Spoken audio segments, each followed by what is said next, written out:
दोस्तों आज हम मिस वाइट वाइटनिंग क्रीम के बारे में बात करेंगे। दोस्तों मिस वाइट वाइटनिंग क्रीम के बारे में बहुत कम लोग जानते होंगे और बहुत ही कम लोगों ने इस पे अपने रिव्यूज़ दिए हैं। दोस्तों ये भी दूसरी क्रीमों की तरह एक वाइटनिंग क्रीम है और अगर इसकी पैकेजिंग की बात करें तो ये कुछ अंदर से इस तरह से दिखाई देती है और दोस्तों बहुत अच्छी लुक में है और इसके साथ इसका पम्फलेट भी है और इस पे सब कुछ मेंशन है कि आप लोगों ने इसको कैसे यूज़ करना है और क्या क्या इसका तरीक़ाकार है।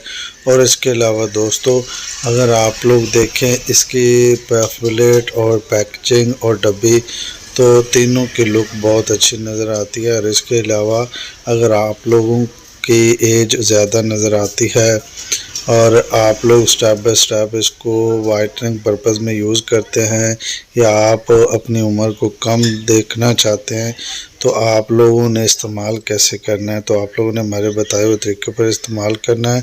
अच्छे सोप से मुंह हाथ को धो लेना है और उसके बाद इस क्रीम को अप्लाई करना है। जब आप लोग क्रीम अप्लाई कर लेंगे तो आप लोगों को 2 से 3 दिन या 5 दिन के अंदर इस तरह के रिज़ल्ट्स मिलेंगे और आप लोगों का दिल खुश हो जाएगा। वीडियो अच्छी लगी हो तो लाइक सब्सक्राइब करें।